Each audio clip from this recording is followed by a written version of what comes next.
Having a secure and reasonably priced home is essential for all Americans to prosper. For years, low-income households have faced difficulties in obtaining affordable rental homes. However, the issue has now become significant for the middle class too. Since the pandemic, millions of middle-income earners cannot afford to rent in major US cities due to the sharp increase in prices. It has become increasingly difficult for middle-class families to afford to live in their traditional neighborhoods, and this is having a cascading effect that fuels systematic poverty and creates long-lasting inequality. The exorbitant cost of housing means that households without substantial pay increases or government assistance are being left behind. The evidence is clear. Statistics and facts point to the alarming reality that the cost of housing is slowly draining the vitality out of middle-class Americans. Before we delve into the details, we would like to kindly ask for your support by subscribing to our channel. This will allow you to stay informed about our upcoming videos and join us in shedding light on critical issues that affect the lives of millions of Americans. As per a recent study, rents have been increased on an average of 3.5% annually, while middle-class renters have witnessed a decline of 9% in their incomes over the last decade. This has put the middle class in a precarious position, struggling to make ends meet in the face of rising living costs. In an interview with ABC, Robert Gary, a salesperson from Columbus, Ohio, spoke about how the pandemic had upended his comfortable middle-class lifestyle. He now finds that his pay rise is no match for the surging cost of living. "I barely make it paycheck to paycheck," Gary said. Gary felt that the increase was insane and unaffordable, as it amounted to half his income. Unfortunately, the only options he found within his budget were in unsafe neighborhoods.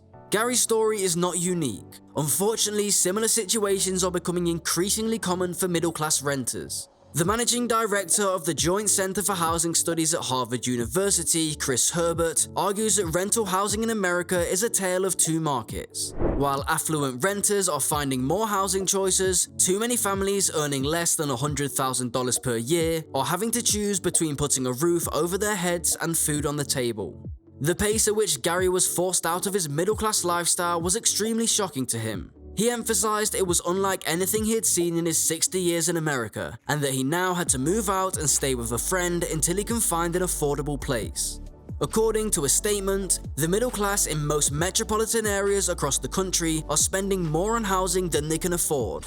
A recent study shows that 21.2% of middle-class homeowners and 46.3% of middle-class renters in the United States are burdened by housing costs, spending more than 30 or 50% of their income on housing respectively.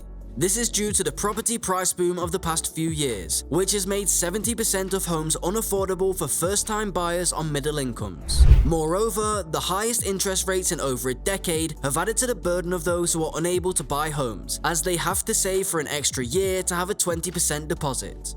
The situation is no better for renters, as rents are consuming progressively larger shares of income.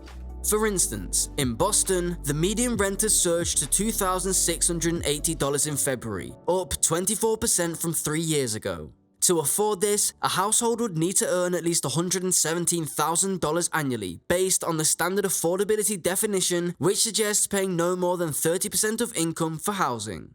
This is a significant problem for middle-class workers, such as elementary school teachers who make approximately $68,000 a year, and registered nurses who make $73,000 a year in Boston. The picture that emerges is that the middle class is being squeezed. Median rents of $3,000 in Los Angeles and $2,600 in Washington are now a harsh reality. The demand for rental housing is driven by a growing population of millennials who are burdened with student loans, low-paying jobs, and no chance in the current real estate market.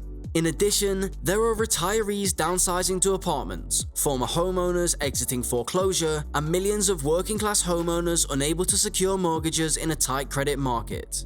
Everybody wants the same locations, such as cities, transit-friendly suburbs, and walkable town centers close to jobs. However, the rate of new residential construction has been insufficient to compensate for the years when it was stagnant. There has not been enough rental housing, affordable or otherwise, built in the places where people want to live. In many cities, the demand is so high that there are enough high-income renters to sustain prices that are out of reach for the middle class, let alone lower-wage employees and seniors. The imbalance between supply and demand is likely to keep rents high for the foreseeable future, exacerbating the shortage of affordable housing. However, starting in 2010, when the economy was still reeling from the subprime mortgage crash, the proportion of middle-class renters began to soar. This shift happened as the country started to recover from the 2008 housing crisis. Along with placing significant stress on family finances nationwide, the economy recovery led to record-high home prices. Rents have also been on the rise since the Great Recession, with significant increases in coastal cities and hotspots like Denver and Austin. These increases have put rental properties out of reach for most middle-class households. In 2022, signing a lease for an average-priced $3,500 per month apartment in San Francisco required a whopping $12,000 due to first and last month's rent, security deposits, and broker fee. However, home building hasn't increased significantly since 2010, which could have compensated for the years when construction virtually stopped across the nation. "We didn't build anything during the recession, and that's still biting us today," said Andre Bueno, the founder of the Los Angeles-based real estate investment firm Bueno Group. "If you're in the missing middle, you're incredibly out of luck."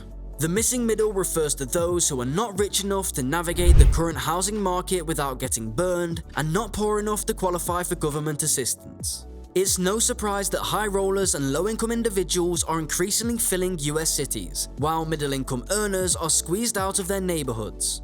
Each passing year makes it harder for middle-class renters who don't qualify for subsidized housing to find affordable apartments on the market. According to the National Low-Income Housing Council, renters need to earn $21.21 an hour to afford a modest two-bedroom apartment in the US, significantly more than the average hourly wage of $16.34. As a result, 51% of middle-class renters cannot afford a place to live in most US cities. The savings that were once associated with the middle class have dried up as wage growth stagnates. It's important to note that the affordability housing crisis is not just affecting the very poor, but also people with the good jobs who are not poor enough to qualify for subsidized housing and not rich enough to pay rising housing prices. Analysts at the University of Texas estimate that in order to comfortably raise a middle-class family, one would need to make around $300,000 a year. Due to the rising costs of gas, food, housing, travel, tuition, and healthcare, the middle-class lifestyle is becoming increasingly difficult to obtain.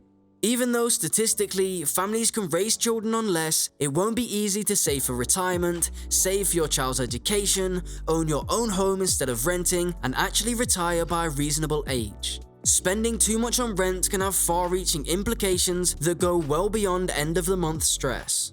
Households across the US spend 41% less on food and 78% less on healthcare, according to a study released by Apartment List. Approximately 51 million households don't earn enough to afford a monthly budget that includes housing, food, childcare, healthcare, transportation, and a cell phone.